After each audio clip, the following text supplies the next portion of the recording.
Caharja, Tá luthar mhór orm fáilte a chur romh an seo go deireadh Colm Cille, mas fíorúil haon an bheannacht. As Provost of Ulster University's Magee campus and Professor of Irish, it is my pleasure to welcome you all to the 2021 American Conference for Irish Studies, broadcast live from this historic city of Derry. While COVID restrictions have prevented delegates from travelling to the city, Ulster University, in partnership with the John and Pat Hume Foundation, will seek in the coming days to bring a sense of Ireland's northwest to you.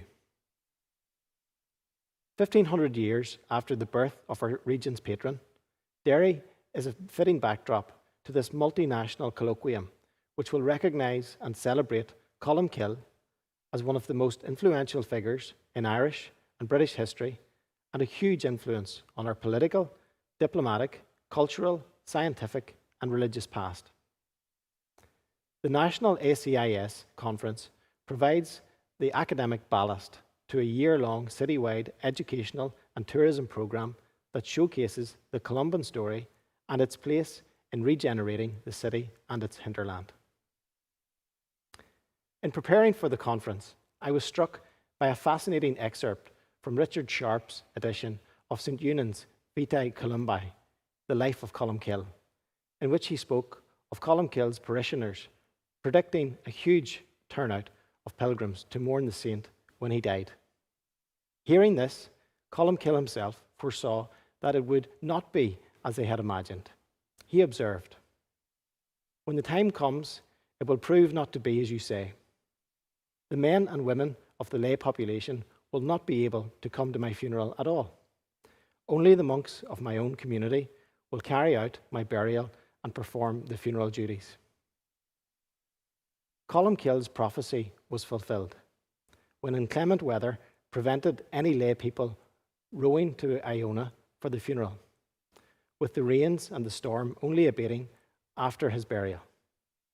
It is remarkable, therefore, that history has repeated itself and a global pandemic has this time prevented a physical gathering to honour him. After the challenging year we have all had, it is gratifying and normalising to launch this virtual conference as a clear manifestation of the most important things that we as scholars do: present knowledge in our various fields of research and discuss our findings with colleagues from around the world. I am delighted to welcome academics from 110 different institutions across the world to this global conversation. While Colm Kill was a huge part of our past, our present and indeed our future has been shaped by Professor John Hume, Nobel laureate, a Gandhi Peace Prize recipient, and winner of the Martin Luther King Award. As a Derry native, this city had a major influence on his emergence as one of the great critical thinkers of modern Ireland. During the course of the next few days, the conference will celebrate John's philosophy of healing and steadfast commitment to peace and reconciliation, and his enduring legacy in a city which now gives young people a brighter, non-violent future. Professor Hume's ties with America, nurtured by his alliances with former Speaker of the House of Representatives, Thomas Tip P. O'Neill, played a pivotal role in the peace process, and together they became a major force for enlisting the United States in advancing the peace process here.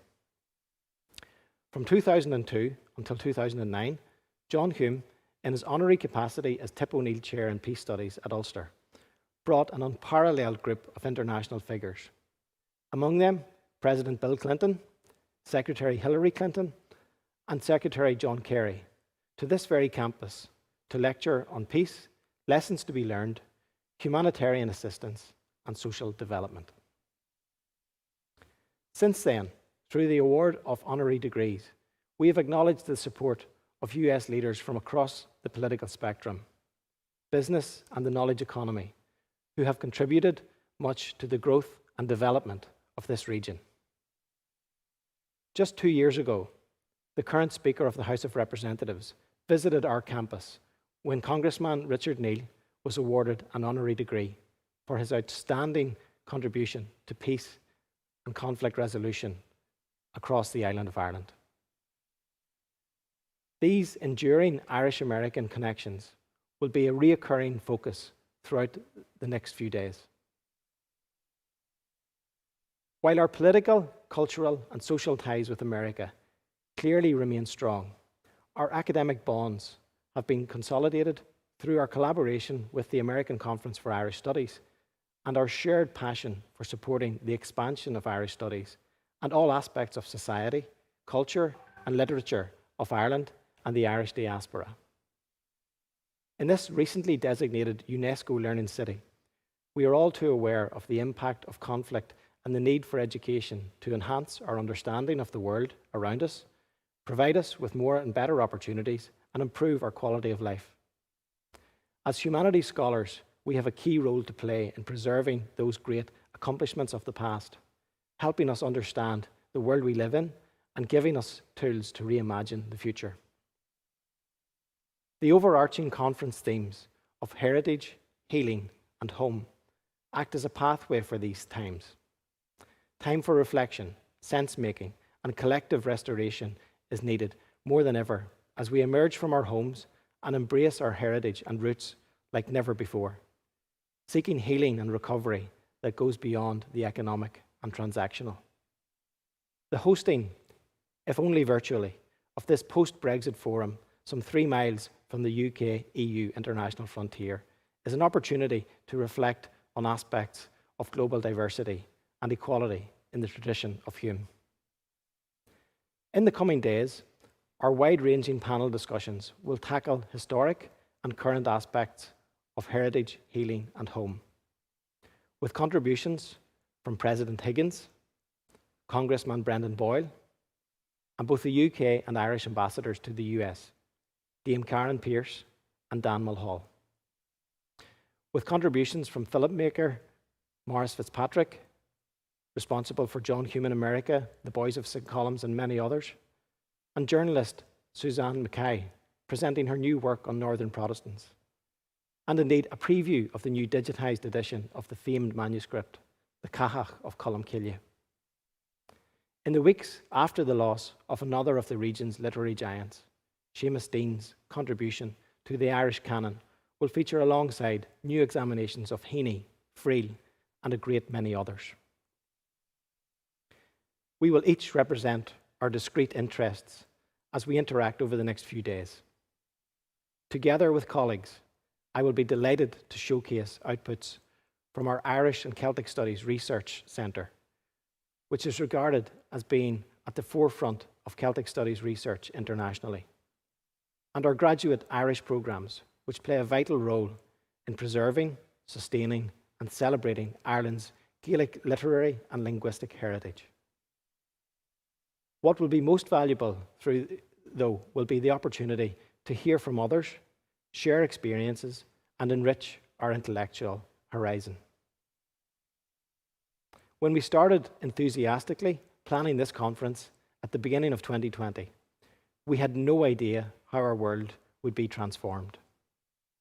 Over the past year, the conference team in the US and Ireland, supported by Abbey Events, has had to be agile in responding to ever-changing plans. I have been impressed by their determination, motivation, and inspiration in harnessing the outcomes of a myriad of conversations into an exciting conference program. Together, we have created a virtual reality. My sincere thanks to the whole team for your work in making ACIS 2021 happen here and from Derry. It's my pleasure to formally open this national conference and wish you many fruitful and rewarding discussions, in the hope that the technology will, of course, cooperate over the course of the next few days. Gurmila Moigaf. Hello, I'm Professor Paul Bartholomew, Vice-Chancellor and President of Ulster University. As many of you know, the American Conference for Irish Studies has been conducting national meetings annually since 1963. And every 4th year, delegates gather together in an overseas location, and I'm delighted this year to welcome you virtually to Ulster University's Magee campus in Derry, Londonderry, a city and region which has recently acquired new status as a UNESCO Learning City. I am indeed most grateful to all of the distinguished panellists and delegates from near and far for taking time to participate. And while our current experiences pose challenges, they're also a stark reminder that creative and resourceful academic collaboration remains feasible and has the power to reimagine the world of academia in the years ahead. This International Congress is one of the foremost gatherings of scholars researching the languages, literature and cultural traditions of the Celtic-speaking peoples. It provides a forum in which experts from across the full range of Celtic studies come together to share the fruits of their work. This year, the focus is on the central themes of heritage, healing and home, and it will enable discussion and debate on the fascinating history, politics, literature, people and reconciliation lessons of Ireland from ancient times to present day. Humanities education and research has been a critical foundation of our university here at Ulster University for the past 150 years, and disciplines such as history, languages and literature have shaped our institution and attracted generations of students seeking to understand more about how societies function and change. Developed on the principles of open exchange of information and transnational learning, I'm delighted that our School of Arts, Humanities and Social Sciences is spearheading this conference as we join other stakeholders across the city and wider region in marking 1500 years since the birth of Columcille. His legacy as a scholar and international statesman speaks of progression, collaboration, growth and scholastic achievement. As the linchpin of higher education in the city and a research-intensive university, our academics are using their intersectoral, international and inter-community networks to authoritatively enrich the global discourse on one of this region's most important and celebrated sons. I pay tribute to the conference organising committee led for Ulster by Professor Malachy O'Neill, and I'd like to thank the entire team, including the John and Pat Hume Foundation, for your expertise, commitment and passion in bringing this conference together in really such challenging circumstances. It's through events like these that we expand our network and partnerships, and I have no doubt that the conference will offer great scope for the sharing of research and best practice and for the meeting of people and ideas. It is my hope that it will afford you all an exceptional opportunity for renewing old acquaintances, making new contacts, networking and facilitating partnerships across national, international and, of course, disciplinary borders. So best wishes to you all for an enjoyable and rewarding conference. Thank you. I would like to welcome you all to the American Conference for Irish Studies, taking place in my native city of Derry. I was born there in 1931. St. Columba is the patron saint of Derry. His feast day is June the 8th. My husband, Brian Friel, used to phone his friends Seamus Dean and Seamus Heaney every year on that date to celebrate the occasion. Brian based one of his first plays on the life of St. Columba. It was first produced by the Abbey Theatre in Dublin in 1962, and at the end of that tour, at the end of that run, it transferred to Derry for one night and played in St. Columba's Hall. The title of that play was The Enemy Within. Brian took that title from one of Senator Robert Kennedy's books, The Enemy Within, which was about corruption among the unions and Jimmy Hoffa, written in 1960. Senator Kennedy wrote at least 10 other books.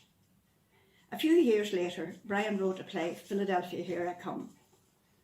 This was produced very successfully in New York in 1965. Brian had a photograph in his study for a group at the opening night party. In it are Senator Kennedy and his wife Ethel and his sister Jean, and the two lead actors in the play. Here it is, if you can see it. Okay. President Kennedy's son John played the title role in another of Brian's plays, Lovers.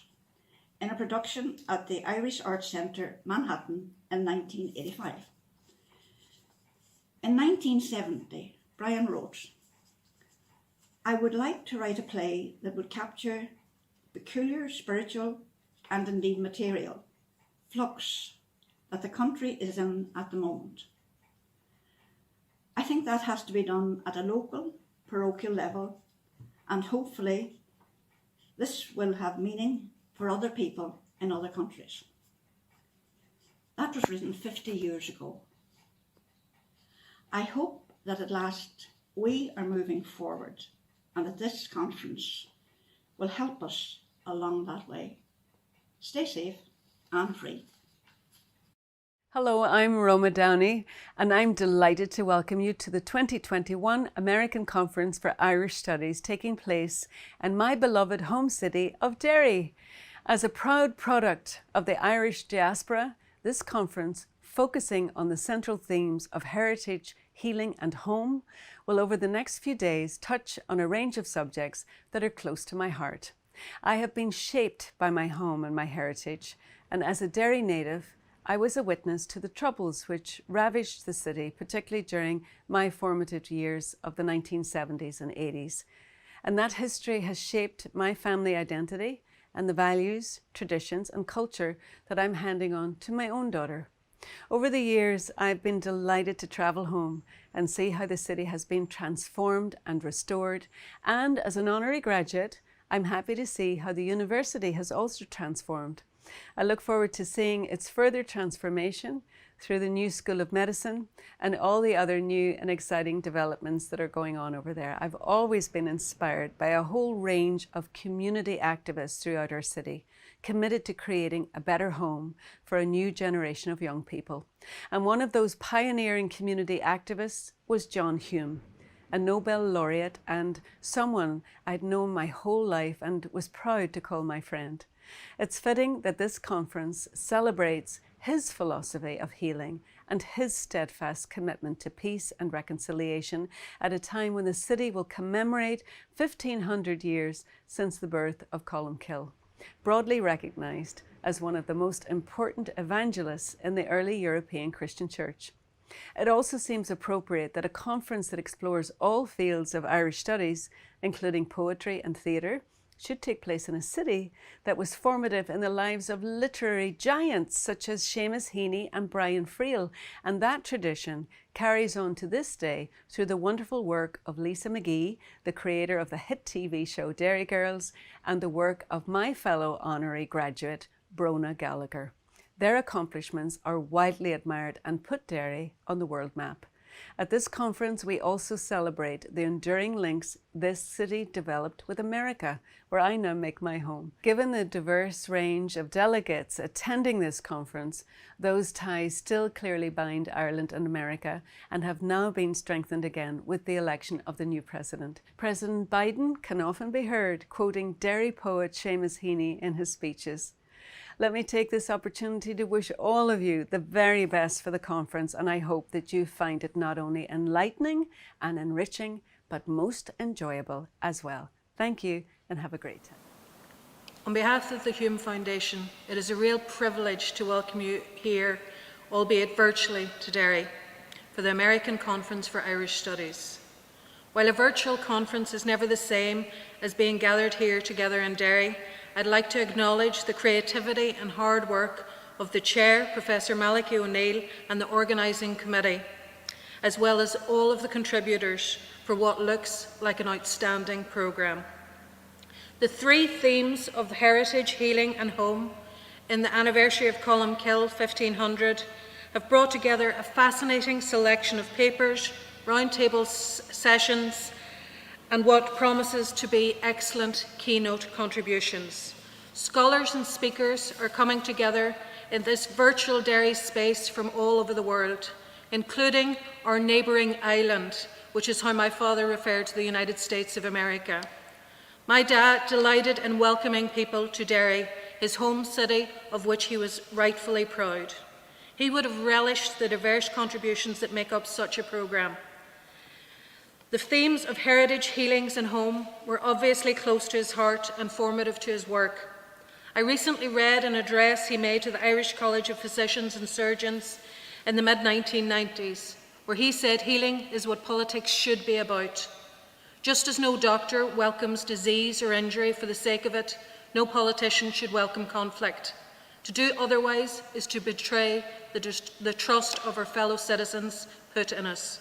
For him, in his own words, the Good Friday Agreement was never a solution, but a framework for healing.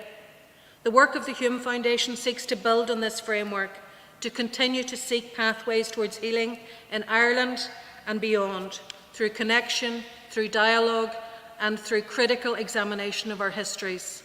It is an honour to be participating with such a fantastic array of organisations, and I wish you all the very well for the coming days and for an excellent conference.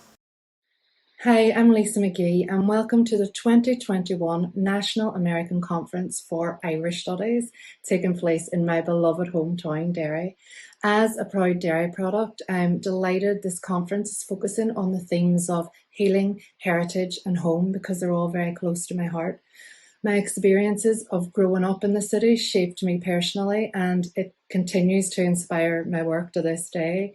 I'm thrilled to support the University of Ulster in hosting this event from the splendid McGee campus. I hope you all really enjoy it and wish you all well. Thank you. Greetings from Dublin. My name is Mary Heaney and I'm very glad to have been asked to speak briefly at this session of the American Conference of Irish Studies, which is being held to commemorate the 1500th anniversary of Columkill, St. Columkill, one of the three patron saints of Ireland. It is so fitting that the conference is being hosted by the University of Ulster's McGee campus in Derry City, a place beloved by Columkill, where he founded his monastery and built his first church. The theme of the conference is heritage, healing and hope. As a northerner, I feel very close to the home element of the theme. I was born in County Tyrone, a neighbouring county to County Derry, and my husband Seamus was a Derry man. As regards the heritage theme, Columkill has left in his wake a rich store of legends. I have retold some of them in Over 9 Waves, a book of Irish legends that I wrote and was published many years ago. Columkill came of royal heritage. There were high kings in both his maternal and paternal ancestry, though it was said of him that though he was a prince, he paid no heed to rank. He was a devout monk, a poet, a scribe, and it was said of him that he had the gift of prophecy. Columkill was given a piece of land by a royal cousin on which to establish a monastery. It was a low hill with river curling round it on both sides. Along the slopes of the site, a beautiful oak wood flourished and gave the place its name Dira, the Irish word for an oak tree, or Derry, as it's now known. Columkill loved his oak wood and would not allow it to be cleared even to build a church. Therefore, his first church was not facing due east as was the custom, because that would have entailed the cutting down of trees. He was a conservationist before his time. One legend about Columkill has a special relevance for writers and academics. He was responsible for what must have been one of the first ever judgments made about copyright. And this is how it came about. His old teacher Finian brought back from Rome a book of Psalms, and Columkill wanted to copy it for himself. He was refused permission to do so, but he copied it anyway, at dead of night, secretly. This was discovered, and he was asked to hand over his copy to Finian. He refused to do so. The two monks set off to meet the High King in Tara to ask him to arbitrate. The king's answer was, to every cow its calf, to every book its copy. and Columkill had to give Finian the copy he had made. While he was still at Tara, the High King enraged Columkill even further by seizing a man who had sought sanctuary with Columkill, thereby breaking the sacred rules of sanctuary. Columkill went back to the north and mustered an army to fight the High King's followers. At Culdrevna, a bloody battle ensued and thousands died. A remorseful Columkill went to an hermit to ask him how he could make reparation for the many deaths he had caused, and he was given a very severe penance. He was told to leave Ireland forever, never to come back, and to save as many souls among the Picts in Scotland as had died at the Battle of Culdrevna. Columkill did what was commanded, and with a few followers he sailed up the Foyle and on to Scotland. He established a monastery there on the island of Iona. But he never forgot Ireland, and it was said that he wore Irish mould next to his feet. Here are a few lines from 11th, 12th century poem that are attributed to Columkill. This version is by Seamus Heaney. Towards Ireland a grey eye will look back but not see ever again the men of Ireland or her women. I'm going to end with another quotation from Seamus Heaney's translation of the Cure at Troy, relevant to the healing theme. These are words that will be familiar to many Americans because President Biden has spoken them on several occasions. History says, don't hope on this side of the grave. But then, once in a lifetime, the longed for tidal wave of justice can rise up and hope and history rhyme. So, hope for a great sea change on the far side of revenge. Believe that a further shore is reachable from here. Believe in miracles and cures and healing wells.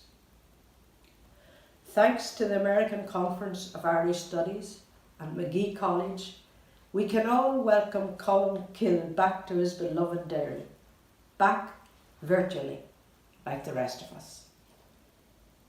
Warmest congratulations to everyone involved in this wonderful conference. I wish it every success.